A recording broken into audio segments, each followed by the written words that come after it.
Договорот за меѓусоседство меѓу Македонија и Бугарија содржи недоволно јасни членови кои што во иднина можат да значат цензура на медиумите и слобода на говорот, вели универзитетскиот професор Страшко Стојановски.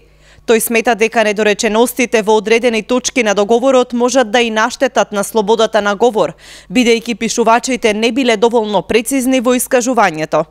И членот 6, односно ставот 6 од членот 11, исто така може да биде проблематичен. Затоа што во овој дел овој дел не е асиметричен, туку е на паритетна основа, меѓутоа во овој дел се тврди дека двете влади ќе работат на сузбивање на секаква пропагандна активност од институциите на двете држави, која што би била евентуално насочена против другата страна, но и ова не е проблематично, урете владите да креираат некакви политики, но тука се оди чекор понатаму и се вели дека ќе се обесхрабруваат приватни чинители да шират, не знам, омраза или да повикуваат на насилство или за други цели кои што ќе ги нарушат од билатералните односи помеѓу државите. Говорот на омрза или повикувањето на насилство е санкционирано со кривичниот законник. Значи, тука ја не гледам никаква потреба ова да се регулира со билатерален договор. Проблемот тука лежи во тоа други цели. Што подразбираме под тоа?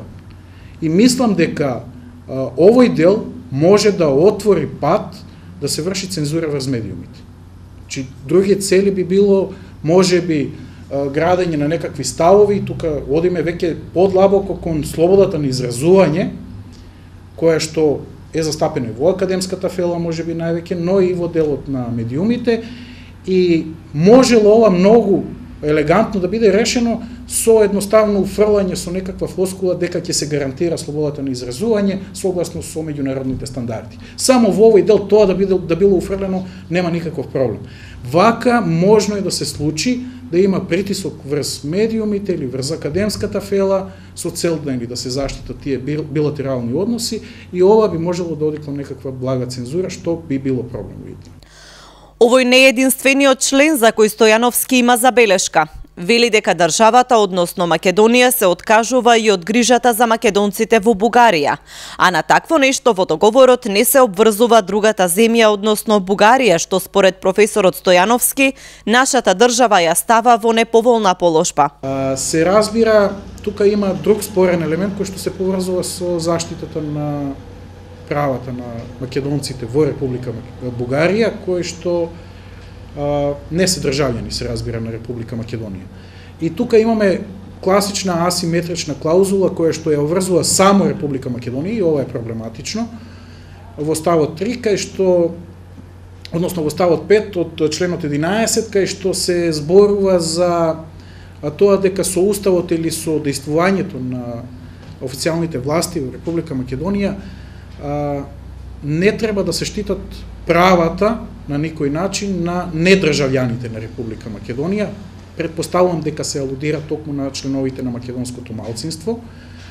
Се разбира, уставот на Република Македонија во овој дел мислам дека не произведува иридентизам, затоа што во овој устав веќе е интервенирано и овој устав веќе е ревидиран при приемот на Република Македонија во Организацијата на Обединетите нации. Значи, во овој дел имаме асиметрична клаузула. Тоа е најголемиот проблем, кај што Република Бугарија не се обврзува на вакви или слични постапки, туку само Република Македонија се обврзува. Универзитетскиот професор смета дека во основа договорот е добар и може да биде одлична основа за унапредување на меѓусебната соработка и пријателство, но на одредени прашања требало да се посвети поголемо внимание.